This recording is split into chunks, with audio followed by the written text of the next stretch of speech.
What's up, watch guys? I'm Scott Disick, and this is my collection. And I always knew that I would be really lucky to collect watches one day. If you're ever stuck in another country somewhere and you don't have anything, you can sell a watch and get out of there. A lot of people keep saying they're not investments. They're metal and they go up in value. That's an investment. What's like the lowest price point of a watch that you got into when you first started collecting? Like how much was a sub? $3,500 to $4,500. And high school on, I was extremely interested in watches. I've always wanted to go shopping in like Tokyo. The amount of inventory there. Unbelievable. 100 Submariners, 100 Daytonas. That's a cool one with that mother of pearl face. It's a crazy watch. I came down here, got rid of one watch on my hand. That's paying for most of the boat. I just wanted to take a second and offer the chance for you guys to win a free Rolex watch. Oh, wow. Oh. What's up, guys, and welcome back to another episode of My Collection, brought to you by WatchGuys. My name is Robertino Altieri, and today we're joined by a very special guest. You may know him as a superstar TV personality, but this is someone who has dominated as an entrepreneur, being an extremely successful business person. He's someone that exudes charisma and has gained a massive audience being authentically himself. It's one of the things I admire most about him. Scott Disick. Thank you. Thanks for having me, man. Appreciate it. Thanks for being here. Yeah, no problem. Guys, for the first time ever, Scott Disick is revealing his watch collection to the world, and exclusively on WatchGuys. WatchGuys.com is one of the fastest growing online luxury watch resellers in the nation. From Rolex, Audemars Piguet, and Patek Philippe, we'd be happy to help you whether you're looking to buy or sell. Scott, sitting here today, looking back at your career, did you ever think that you'd be sitting and being interviewed on your watch collection? No, probably not. I don't think I ever thought I'd be getting interviewed about collecting watches, no. I knew I always liked watches, right, and I always knew that I would be really lucky to collect watches one day or have a cool collection one day when I was older, but probably never thought I'd be sitting down talking about them to somebody else. We know you've brought a subset of watches of your entire collection, each probably with their own story, many untold stories. How many total watches are in the collection right now? I have a lot, to be honest. I mean, I've also been collecting watches. You know, I'm getting older, so I've been collecting watches for 25 years. It's a long time. What's like the lowest price point of a watch that you got into when you first started collecting? Like how much was a sub, and if you remember? Submariners were probably $3,500 to $4,500. Right. 5711 Nautilus. Yeah. Like this one, guy here. stainless steel, was $25,000. That's crazy. About 18 years ago. Yeah, and today, guys, this watch 5711 is going to be over 100 grand, probably like closer to 105, 120. Yeah. Kind of depends. Looks like the condition's pretty good. Tell us right now, what are you wearing on your wrist? Patek 5980. 5980. I've also had this for a little bit of time. So this was also a watch that I bought at a completely different number than it is today. Right. You know, I believe it was in the 80s maybe. Yeah. And now they're Double, easy double. $250,000. Yeah, it's crazy. It's unbelievable. The watches, you know, a lot of people keep saying they're not investments. They're not investments, but I don't see how they're not investments. Right. Because they're metal and they go up in value. Right. So that's an investment, if you ask me. What was the first luxury watch? I think my first watch was probably a Tag Heuer. Okay. When I was in like, you know, high school, a young that. kid, 9, 10 years old, on vacation with my family. Right. And I think we all got Tag Heuers, the one with like, you know, the very sporty looking Carrera, tag. maybe? Yeah. I think with the plastic bezel. Yep. We all got those. And then I think my next watch, I was maybe 14-ish, 15. And it was when Frank Mueller was like the hottest, coolest. I think I saw that watch. It was basically like Richard Mille today. Yeah. But then. What do you think happened to Frank Mueller as a brand? Sure didn't go the way I thought it was. I mean, were you collecting a lot of them? Just more than that one? No. I think I had maybe 2. Okay. Tops. Okay. I think I had 2. But the first one I had, I mean, it was like a dream watch. I loved it. Yeah. With the diamonds on it as well? No diamonds. No? One had diamonds later on. One had diamonds, yeah. And the first one I had, no diamonds, black face, steel bracelet. Wore it on the bracelet for a couple of years. Then I took it off and put it on a strap. Right. Felt like a new watch, which is also cool with watches that you could do that. Yeah. You could try to change them with Definitely. strap or take a strap off. But that watch was definitely meant a lot to me.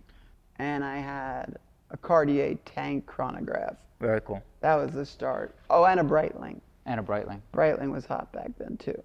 My first watch, it was actually gifted to me by my dad in high school back when I started working for him. Maybe that had to do with it.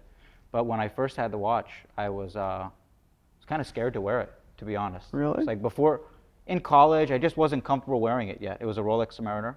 No date. That's probably the best gift and the Right. best watch I think you could possibly Definitely. get anybody. When and then after college in my professional life, that's when I started getting comfortable wearing it. When did you start seeing watches more than something that just told time? I was extremely interested in watches. I don't really know what exactly drew me to them initially, but there was a small bit of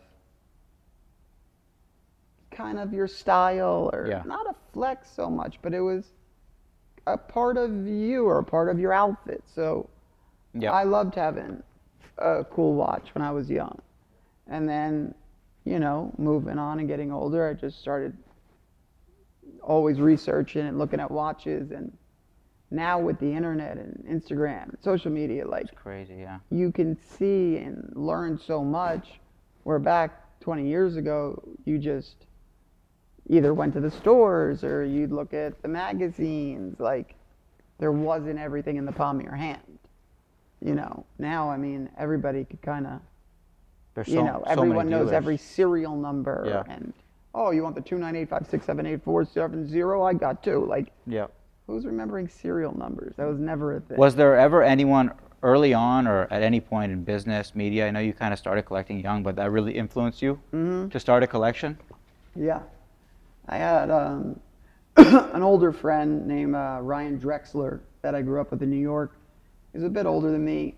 Always had the coolest watches, coolest cars, knew everything about watches, knew everything about cars. So he wasn't somebody that just bought them to show off. He actually knew Enjoyed 'em. every single thing about them. What's out of this collection that you brought with us today? What's the daily driver for you besides the one on your wrist? What do you draw towards I most? didn't bring my Daytonas because they're in the bank. That's a cool one with that mother of pearl face. It's a crazy watch. And the new John Mayer is cool with its Yeah. green. Yeah. Panda's pretty. You don't see this watch often though. The No, that's a Tahitian tough mother of one to pearl. get. Yeah. I have, you know, the My favorite classic watch too. Yeah. Paul Newman. Is that the first Paul Newman? And I have the old ones too, like Yeah. the 6263, 6241, like Nice. all those. Nice. But again, those are in safety deposit boxes. I love the money green too. You like the money green or the ombre? Yeah. I think I like the flat color a little bit more. That green is almost like the new Hornet, the white gold Hornet. Mm-hmm. It's pretty It's a similar. good green.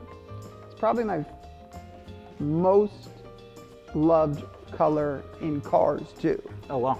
is British Racing Green. Green. Not all my cars are green, but I wish they were. Do you buy watches a lot when traveling too? If there's a deal to be had, yeah. I've always wanted to go shopping in like Tokyo and stuff like that, where you see all those watches. You haven't been Rolex. I in haven't. Tokyo? I just No. went last And 2 months ago. Everyone says the prices are better, this, that, and the they're condition. like $100 better. No, it's the same price. It really is. Well, It's the same price. The probably the dealer price, maybe. market's market though at the end of the day. But some of those stores look The unbelievable. the amount of inventory That's there. what I'm saying. It's what I impressed mean, me, yeah. 100 Submariners, 100 Daytonas. No, it's like, unbelievable, yeah. This is a beautiful watch too, comes on leather. Yeah. I love this watch, the white gold. This is one of Honestly, them. I love them all, you know, like in every brand. Like I like the Nautiluses and the Patek, I like the Royal Oaks and the Audemars, I like the Daytonas and the Rolexes, but Rolex definitely has, I would say, the most models that I enjoy. And I always say, like, you don't need 100 watches to be happy. Like, to me, if I had a Submariner and that was it, and that's just what it was, I'd be a happy man. Submariner is an unbelievable watch, unbelievable gift, Yep, and I just feel like it's a classic watch. for sure. Only thing I would say is I wish Rolex took a little bit more of a risk, I guess, and made some like funkier watches or, you know, some crazier gem set pieces. Yeah. more Daytonas with like the rainbow. Yeah. You know, just went a little crazier with dials and whatnot. It seems, opposed to yeah, like just swapping out, a color. if that. Right. You know, like a hint of a color. The furthest they ever went was the rainbow, really, if you think about it. Yeah, I mean, like the Eye of the Tiger is pretty cool for them. But the rainbow cool. is definitely their home run. Right. Like, and nobody wanted that. When that came out at 120 grand, people Yeah. were like, no chance am I No. buying that. No. And then that turned out to be, you know, $500,000 watch. You've got a couple of those, don't you? Yeah. Yellow, white. Yeah, yellow and white. What do you have any interesting stories with any of the watches here? Yeah. So I was in Miami Yep. to look at a boat for sale Okay. because I'm into speedboats. And I was sitting at the pool, and there was a friend of mine who's a watch dealer on 47th Street in Manhattan. Got it. Great guy. Unlike a lot of dealers in New York, are a little out there, but this is Yep. great guy, owns a good business. And I had a Richard Mille Nadal on that I paid, I think like 95 grand for. Well, And that was a lot of money, I thought. And I was down there to buy a speedboat. And you know, I always have buyer's remorse buying anything. So I wasn't loving the fact that I was about to lay out all this money for the speedboat. And the watch dealer told me at the pool, he looked at the Nadal, Richard Mille, and he goes, if you want, I'll give you 400 for that. Wow. And I was like, what'd you just say? and I didn't really know the value. I wasn't looking at Richard Mille's values yet, and this is right when they started to peak. And I was like, how much?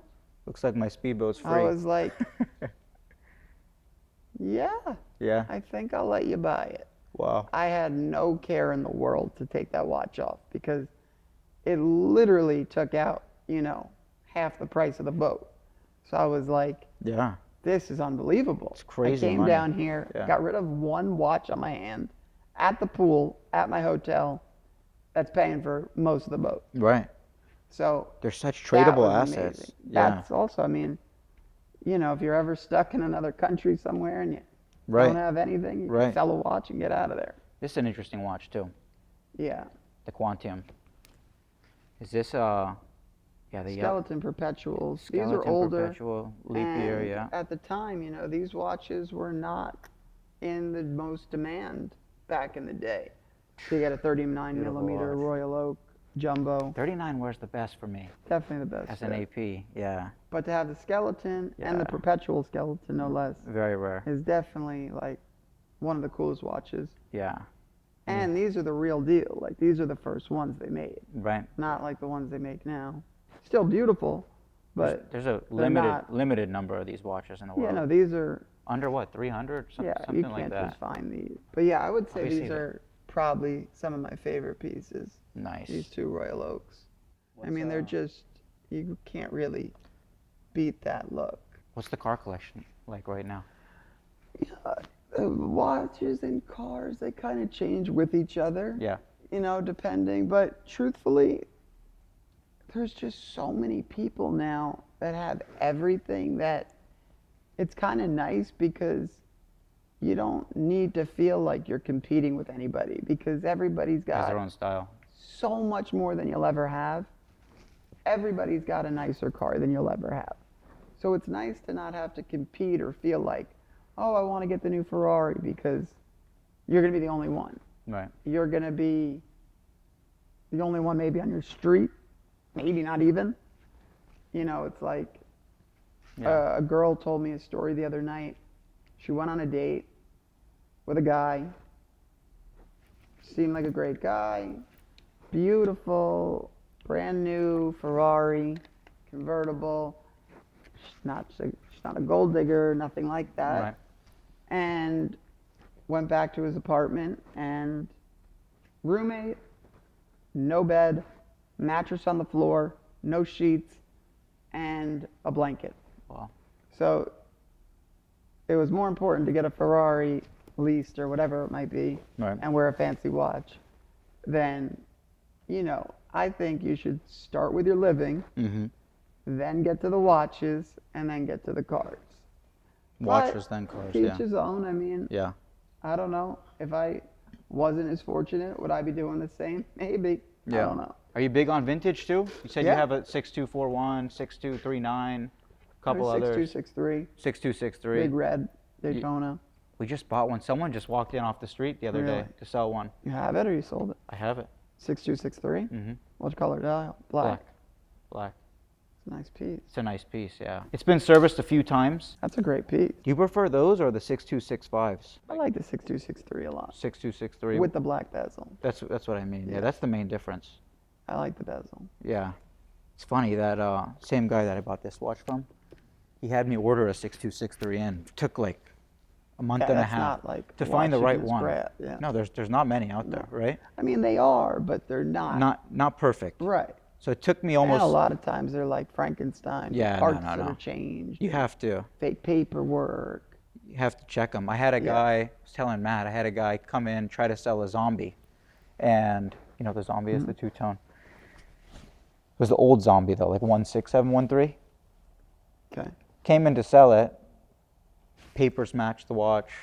Bracelet was real, end links were real, Yeah. dial perfect. I know somebody that's a dealer that bought a fake Daytona. Movement was fake. A gold Daytona. But he bought it on Facebook Marketplace, this guy. Now a guy I know who's a watch dealer, a guy came in, sold him a gold Daytona. Yep. To his face. He looked at it and bought it. And this man knows watches. Just shows He didn't open it. Yeah. how amazing a fake is. Didn't open it. So what happened with this one? This guy, we were going to buy it. We went to go check the watch, came back down. We're like, dude. You opened it up. Yep. You think he knew? Movement's no good. He acted like he didn't. I want to say 90% he didn't know. He ended up going back to meet the guy. The guy wouldn't respond. Of course not. He called the sister, found the sister on Facebook Marketplace, called the sister or the daughter and was like, Dad, you have to go meet this guy. You sold him a fake watch. But apparently that was his MO. Like, that's what he did. Oh. He met the guy and gave him a cashier's check, and it cashed. He got his money back? He got his money back. Why? Maybe the dad was scared? Like, I think so. I think the guy was freaking out the daughter or the sister, whoever it was. Oh, like thought pressing like her. His dad was like a thief. Yep. And I was like, all right, I got to do this one right. That's wild. That was one of the craziest stories. That's scary. So yeah, Right. I don't mess around too much with. And Even like if I look on Chrono 24, let's say, and look at watches, if it says private seller, yep. I wouldn't even deal with it and like email someone anymore. Years ago I would have, Right. but now I'll look and see, dealer's name. If I know him, I'll give him a call. If I don't, You know I'll move enough on. people in the industry. You can check anybody pretty much if you wanted to watch. I mean, I know most of the big dealers, Yeah. so like I know like on their listings, if I see their name, Yep. I give them a call and be like, yo, I see this watch out. But if it's a private seller in the middle of nowhere, I can't. Yeah. New York versus LA, better food. New York. Watches. New York. Clothes. I guess that's probably LA. Okay. Real estate? I mean, I do it in LA, so I'm an LA guy Yeah. when it comes to that. Yeah. Sports? Not a big sports You're guy, not? No? but I would say New York just because I'm from New York. And then nightlife. Used to be New York, but I don't know. New York, nightlife has changed so much, but I would still say New York. Which one do you feel more at home? I mean, I've lived here now for 20 years, so it's like half my life, Yeah. but I still miss New York and love it. But I'm comfortable here. Yeah. Out of all the Kardashians, who has the best watch collection? Probably Kim. Kim. Then we had a guy, he came in with a watch for sale. We brought it to the back to go open it, and we came back out. We didn't really want the watch that much. We came back out, about to make an offer. He's like, that's not my watch. Dude, come on, dude. Stop. Like, what do He you... was trying to say you swapped it? Yes. I'm like, dude, you think that we have that same watch? You think In that the back waiting? I come to business to do that to somebody? He said when it came back, that's not my watch. Yep. Like you went to the back, you swapped out a fake and brought him a fake. You know what I did? I said, no problem, have a seat. I'll call the cops right now. Yeah, And no, had the no problem. cops come, and it was just a dispute. Had everything on camera, of course. Like, dude, why would you try to do that? But And he actually waited for the cops to come?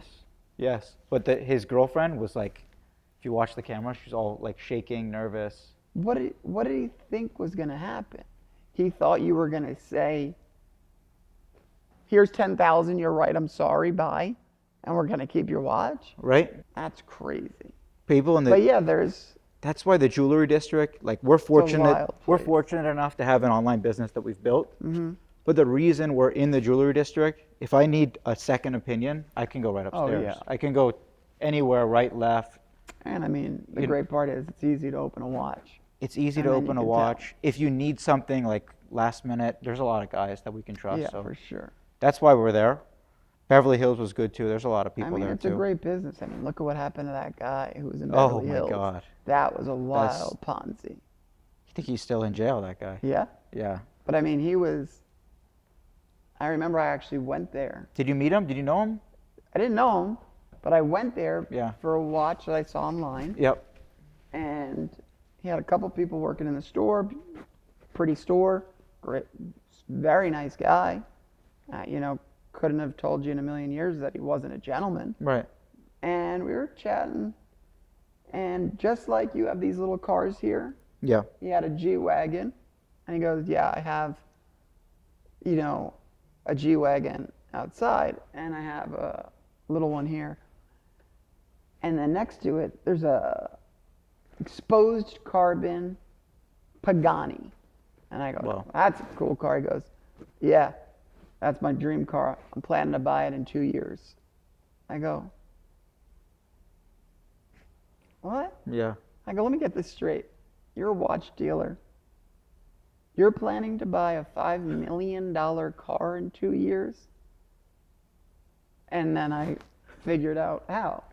You take everyone's money and you don't give the money back. Jeez. I think it went on for a couple of years. I mean, I think he was making a few deals, Right. then would get like the mother load, like Right.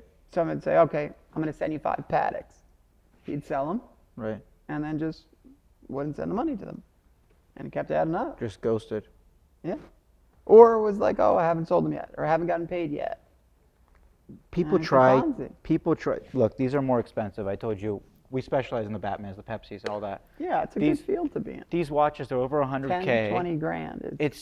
It's a lot of money to roll per watch. But like 10 to 20 is a sweet spot. It's perfect. Yeah. So the guys will try to consign these. For me, it just doesn't work because we're Also, doing I feel volume. like the markup on the 10 to 20 Mhm. is close to the same as the $200,000 watch. The percentage. Yeah. Yeah, it is. It's not, It is. and you're laying out $200,000 to make $5,000. I just Like, don't it's even not like worth it. consigning in general. No, that's a scary way It's to like live. you have guys calling you. What happened? All Where's day the long. watch? No, I'm not doing that. Yeah.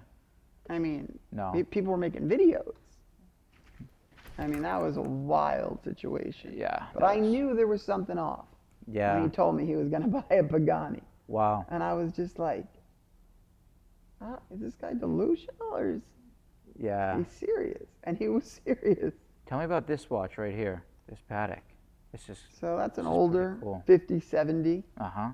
That was back when they weren't making watches that big, but it's a 42 millimeter. It's one of the bigger case sizes for Yeah. them. They don't usually make over 41. It didn't really go up in value as much as like the 5970s, Okay. but it stayed in the same kind of value for a while. 5070R. Great watch. That's what's cool though. Finding pieces like this. That's what's. Yeah, That's and what's it's fun. also- Yeah. Great value, great size. Yeah. It's a nice one too. The ice Platinum? blue. Yeah. Platinums are nice. Good feeling watch, super But heavy. but you chose the smooth bezel. Well, I just had over it. the fluted. Gotcha. And the motif dials. And really truthfully, I don't like the fluted, because the fluted just looks like a white gold Daytona. Yep. Day date. nice. Yep. The whole point of the platinum day date was the smooth bezel. So when they made it fluted, it was just kind of like, What the heck? looks like a white gold day yeah. date. Yeah. That's true. So I like that. I never wanted to switch it up and get the fluted. Yeah. These are nice. I love that one. Platinum watches. They're heavy though. Mm-hmm. I can't wear them for that long. I don't mind it, but the it's Platinum a good feeling Daytona. watch. It's I have a nice Platinum watch. Daytona, Yeah. The baguette or non-baguette? No, not bad. Non-baguette. Yeah. But yeah, listen, I love watches. I love all different kinds. Yeah. They're fun, and it's cool that every year that they're bringing out new ones in different styles, and they're always evolving and changing value, and it's an exciting, different thing to get into, you know. We started the show, My Collection, maybe about 4 months ago, and we've interviewed some pretty great people. Thanks for being here. But Absolutely. We're coming up on 300,000 followers on Instagram, about 100,000 on YouTube. And I just wanted to take a second and offer the chance for you guys to win a free Rolex watch. Oh wow, it's amazing. I have it right here. Go ahead and check it out. You do the honors. Check out what this one What is we here. got here. Oh, this is like I said, The best watch. Submariner. Yeah. You really can't go wrong. Yeah. And a no date to me is so much classier than a date. If you want the Right. chance to win this free Rolex Submariner, guys, go follow us on Instagram and comment on this post. Scott and I are going to post it up. So go follow WatchGuys on Instagram for the chance to win. We'll be selecting one of you guys at random. And thanks so much for tuning in, guys. God bless you all. It's the best one. Perfect everyday watch. You could swim in it. You could beat it up. Yeah. Even if you beat it up, it still looks cool. That's Worst case, you get a polish. a daily driver. But it's yeah. just such a good daily. So guys, And the cool part is, like, you could be anybody Yep. and have anything, And and you still could rock still have this and still wear this. Yep. I think it's a 72